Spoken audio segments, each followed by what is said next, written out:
It began when I woke up one morning, just before daylight lifted from the east. Something didn't feel right. When I looked around, my bedroom was ancient and decayed.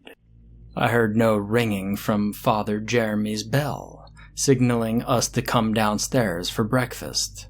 Normally, I would hear my housemates noisily making their way down the stairs as well, but there was nothing. My body felt heavy when I rose from my bed. There was a change to my hands, too.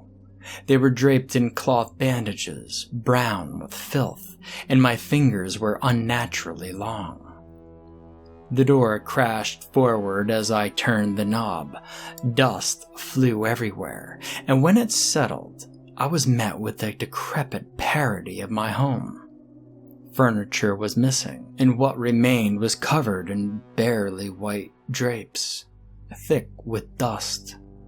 The windows were boarded up. I sought answers from those whom I shared my home with, but every bedroom was empty. Percy's, Mitch's, Gabe's, all of them. Not even their beds could be found. I descended the stairs and found the first floor entirely without furniture. The plywood lining the windows were looser than those upstairs, stained and graffiti both colorful and mischievous. I attempted to leave through the front door, only to be met with resistance and the rattle of chains on the other side. And the back door was the same. I could not leave. I neither panicked nor tried any harder to leave than my half-hearted attempts allowed. It wasn't comfortable, but it wasn't concerning either. A limbo of still anxiety that manifested nothing in me emotionally or physically. My only concern at that moment was about the odd features of my hands and body. A heavy, brown coat sleeve descended both my arms, extended just past my wrist, and the wrappings that coiled my hands felt attached to them. The tips of my fingers were sharp to the touch, more like claws than anything else. And when I glanced down, the coat nearly reached my boots with no buttons, zippers, or clips to speak of. I also seemed much taller than I remembered. I first noticed the hood when I thought to feel any differences on my face. At first I was surprised. Surely I would have noticed such a thing over my head, extended past my face as it was. But much like the rest, it felt as natural as my own skin. Skin I could no longer see. After the hood I felt my face, and I wish I could describe it as my own, but that wasn't the case. I knew not how I could see, hear, or smell, for I felt no eyes, ears, nor nose, and in fact, there was nothing under my hood at all. My head was missing, the contents of my clothes empty. I was empty. I returned to my room and sat on my bed. I only remembered that something bad happened here. I try to remember, but the only things that came to mind are noises. Teasing, mocking, crying, screaming, and then my own laughter as the previous faded into hollow echoes. My recollection of my laugh was unnerving for some reason. I was happy, yet menacingly so. And after I pondered a while, a creak echoed from downstairs. Someone was here. I crept down the stairs and turned my head to peek toward a window near the back of the house. Someone was prying their way in with a crowbar. I could hear several voices from behind it. They would have been terrified by my appearance, I thought, so I hid at the top of the stairs and listened. If they were to head in my direction, I would hear them and hide myself further in. The plywood eventually cracked open. Hands and feet climbed through the window, and again I heard their voices. One girl and two boys. From their tone, two of them seemed excited. while one of the boys was absolutely terrified. He didn't want to be here, and I could hardly blame him. "We shouldn't have come," he said. The other boy playfully slapped him on the back and encouraged they continue. "Don't be a pans. We did it last night and nothing happened." And I wondered what exactly he meant by it. The girl spoke up. "Look, we'll do it again. Nothing bad's gonna happen. I promise." Curious, I descended the stairs again for a peek.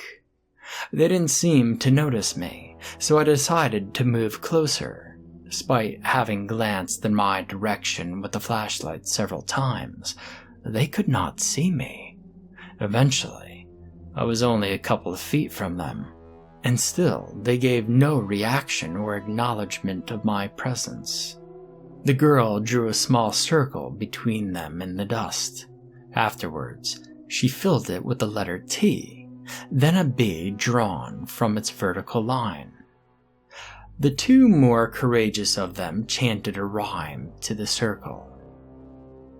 "Timmy and his bear, Timmy and his bear." They knew my name. They knew my teddy bear. But I didn't know these people.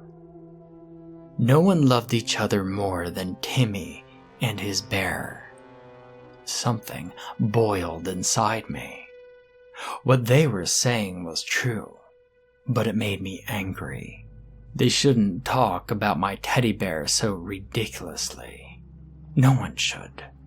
A sting clung to my core as they chanted on, the kind when one feels anger fester into a slow hatred. Bullies tied Timmy into a rocking chair. And I remembered bullies. I lived with bullies in this house for as long as I could remember. My body remembered the burning sensation of those ropes, too. And then they broke his bear. They hurt my teddy bear. No one hurts my teddy bear. I loved him. He loved me. No one loved me as much as my teddy bear did. In fact, no one loved me at all before he came. Timmy bled them everywhere. As part as their ritual, the two of them forced a simultaneous scream. The timid one didn't take part, but the others must have done this before. The rhyme was irritating, but the scream at the end did something more to me. A pulse rippled through my body like a loud heartbeat. Seconds later, as the one boy explained a second time, there was nothing to fear. His sight fixed directly at me. And all color drained from his face. His eyes widened, and his lips trembled before letting out a genuine shriek. And I wish he didn't do that. I learned a terrible thing in that moment. I get hungry when people scream. Before I could think about it, both claws dug deep in his chest. Something about the frozen trauma on his face was so appetizing, so I lowered myself closer to him. My hood enveloped his entire head. There was a crunch, and I lifted my face away. His head was gone, blood spewing from his vacant neck like a tantalizing fountain. Memories flooded my mind that weren't my own, but his. His whole life flashed before me in a blink. Such a waste. Such a bully. His parents didn't deserve his spite, yet he was an angry child anyway. There was a gift within him, though. An artist, great with paint and quite imaginative. His pain would have made for a good inspiration. The girl screamed at the sight of her friend's decapitation before noticing me on the other side of his corpse. She tried to run, but tripped on nothing in her panic. It dawned on me, if only for a brief second, how I must not appear human anymore. but I didn't care. She looked too delicious to think of anything else. I simultaneously pulled both her arms from her body, squeezed them above my head, pouring their blood into my hood like guzzling from a goblet. By the time they stopped flowing, she was already dead in a pool of blood. Her memories pervaded my thoughts as well. She belonged to a truly abusive family, and she's better off without them, dead or otherwise. She was always trying to fill a void with boys, gossip, makeup, and so on. And as foolish as it was for her to come here, her academic skills were genius. A smart girl, even if her common sense betrayed her. Trying to impress the now headless boy must have done that to her. And that left only the reluctant boy, too petrified at the sudden dismemberment of his friends to scream or move. He stared at their corpses, unable to see me. And I did not feel compelled to eat him, but I couldn't let him leave to tell the world about this. A hefty backhand ensured his unconsciousness. I decided to contemplate his fate later, so I dragged him to one of the empty bedrooms upstairs. I was confused as to why I did what I did as I paced back and forth in my bedroom. My chest sank with pity for them. They weren't the best, but they weren't the worst either. They were just children seeking a thrill. Frustrated, I yanked and crushed the plank from my window. And what I saw outside chilled my inhuman body to its empty core. Pillars of blackness, tall and thin, crawled along the horizon. Shadowy smoke trailed behind them as they followed each other. And from where I stood, there were as drawn lines of ink that connected the earth to the orange-tinted sky. They marched slowly, always the same distance from each other. When I stared long enough at one, I could barely discern a pair of vertical eyes at its pinnacle. It was watching me. They were watching me. They sang in low whispers, forbidding I leave this place. I looked down through my window so as to plot an escape, but I witnessed the ground outside sink into an endless void, as if to only prove them right. I wished to move on, but I couldn't while here. Memories of what I've done came back to me as I stared off at those towering watchers. I did horrible things out of anger and misery in life, things I wish I didn't. A loneliness set in I thought long forgotten. My teddy bear wouldn't let me stay like this. He would have been here for me, gave me comfort, held me as tight as I held him. That's why he was the world to me. That's why I did what I did to those bullies. No one does that to my teddy bear. And I know he must be out there, somewhere. I need to find my teddy bear. He'll make me feel better. He always does. I returned to the bedroom where I left the boy survivor. He still wasn't breathing. Poor child, asleep in the presence of a monster. I gave him a pat on the head for comfort. It wasn't much, but there was nothing else I could do. When I pulled my claw away, an invisible tug shot between my palm and his head. I saw through his memories in that instant. He was a writer, and a creative one at that. In his life I witnessed loneliness, tears, and a desire for escape. Yet there was a world within his world. His genius shined in it. His mind endlessly sculpted entire worlds, peoples, heroes, villains, and the like with even the faintest spark of inspiration. He was a good kid, too. Well-behaved, considerate, and honest. I even saw through his eyes the moments which I devoured his friends. I knew he couldn't see me still, but I could see me. I was far from anything human.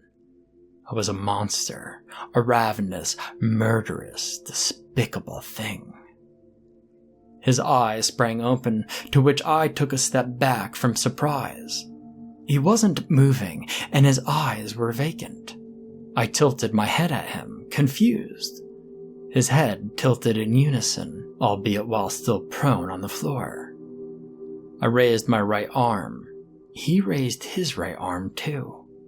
I asked him to walk to the corner of the room, and so he did. I could control his movements, even tell him what to do. And for a moment, I thought about what this could mean for me, and for the first time in apparent ages, I felt a glimmer of hope skip through my hollow being. My first intentional instruction was to find a way to communicate with the world outside. He rose from the corner of the room, shambled down the stairs, and left the house. I was unsure if it worked until he returned a few hours later. He returned with a device I'd never seen before. It was flat, square, and open to reveal a screen on one half and an odd arrangement of letters and numbers on the other. Apparently, it could send a message to others on the outside. So I asked him to write what I would write, as if I knew how the thing worked. So, to those reading this, my name is Timmy, and I am in desperate need of your help. The towering shadows won't let me leave. My home is St. John's Orphanage, also called the Goulburn Boys Orphanage in New South Wales. Please, release me from this place so I can go find my teddy bear. And in return, I will let this boy go. He's a bright kid with a bright future, but I don't know what else to do. Whoever you are, whenever you get here, and however you help, just remember one thing. Please, don't scream.